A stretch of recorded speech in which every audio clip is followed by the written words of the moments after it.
It's good to see so many Israelis here. Shalom. So I'm Shirona Phartem. I head corporate development at Cape. We're traded here on the London Stock Exchange. We have 300 employees in 8 global hubs. This year, we're on the run to $70 million in revenues. And we develop privacy for cybersecurity products. A couple of years ago, a very angry father entered a Target shop in Minneapolis. He started shouting at the manager, "Why are you sending my daughter coupons and vouchers for newborn baby clothes and equipment?" The manager apologized, said it will never happen again, and 2 weeks later, the father found out his 16-year-old daughter was pregnant.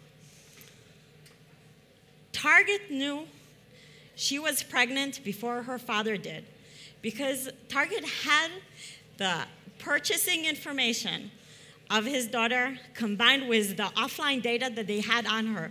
And they could predict not only that she was pregnant, but but by proximity, they could even say what is going to be her due date. Last year, an Australian student went on a cartography blog. He found a heat map that was generated by an app called Strava.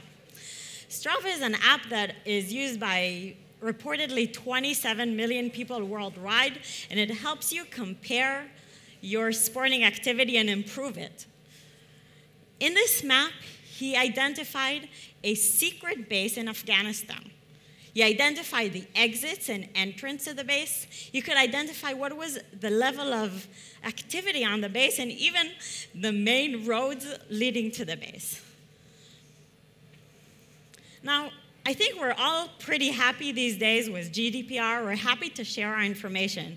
Every time we get to our website, we click, yes, I accept, sure, no problem, take my data. And in exchange, we get valuable content, we get quality products, we get better services, and we assume that our information is shared with the websites we approved for them to share and is used for very specific purposes.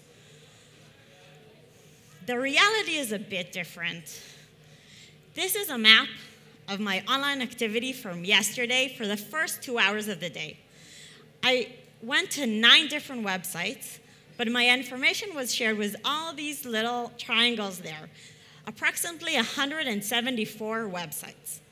In an average day, our data is shared with over 800 websites and apps around the web, without us knowing what they're going to do with the data and what data do they hold on us. Now, I think today we understand that data is key to moving on technologies, and what we're told is that aggregating all the data and putting it all together in one big pile of data actually makes it unidentifiable. It's anonymous. So you know, maybe I'm a woman. I live in London, I have 2 children, but you won't be able to connect between my activity online to Shirona Phartem. This premise is not entirely true. Researchers took data from 1.5 million mobile users. This data didn't include any names, it didn't include any addresses or any date of birth. And by analyzing this data, by only taking 4 points of location and time, they were able to identify 97% of the people by name. A very famous privacy researcher named Latanya Sweeney from the Harvard University took anonymized medical data, 135,000 records, and was able to decipher it, and 135,000 records from Massachusetts that was anonymized. She was able to combine that with the voter registry, which any of us could purchase for $20. And she was able to identify the name of every person in that medical record. And that happened almost 10 years ago. So the reality is that our data is actually identifiable, and it could connect to us. And the digital trail that we leave doesn't disappear. It stays there forever. And there are companies that specialize in combining all the data, packaging it, and selling it to hundreds of companies that we have no idea of, trying to sell us, convince us, or do other things with that data about us.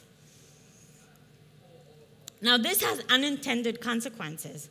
For example, if you are a black woman in the US, you are much more probably likely to get a job advert for a secretary or a cleaner.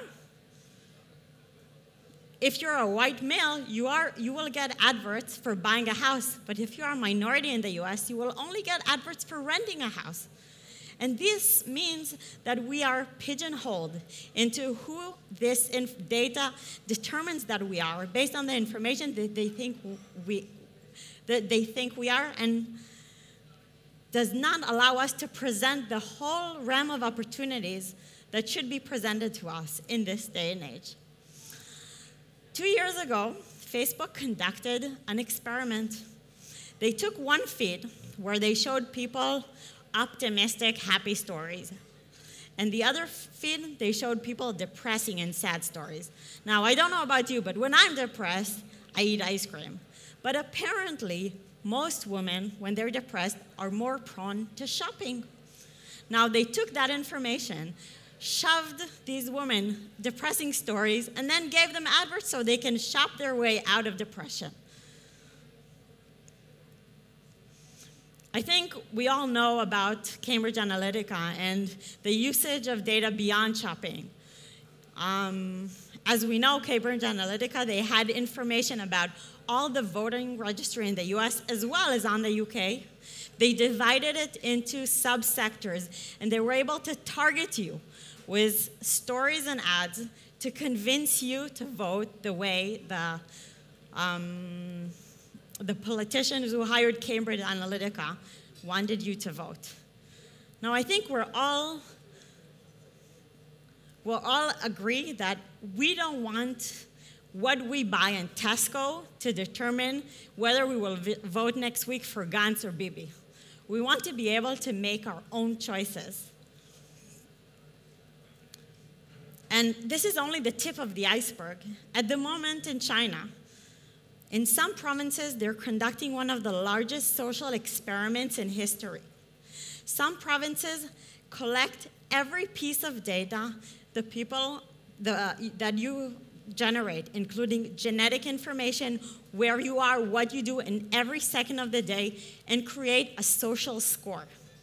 Based on that social score, that will determine what job you will get. It will determine where you will get into studies and who are you going to marry.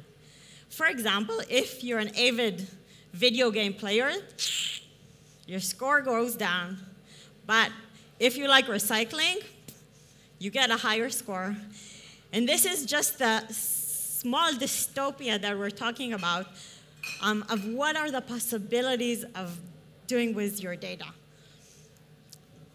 At CAPE, we don't believe in having data. We believe in having data available based on what you decide. We believe in giving you the freedom to decide what data you share and with whom you share it. In today's world, there are a growing number of technologies out there that allow you to control what data you share with people. We have a privacy suite of products. In the last year, we've been able to grow the sales of that by 100%. And this is only the start of the growth curve.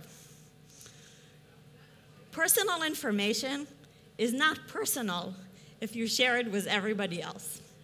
Thank you.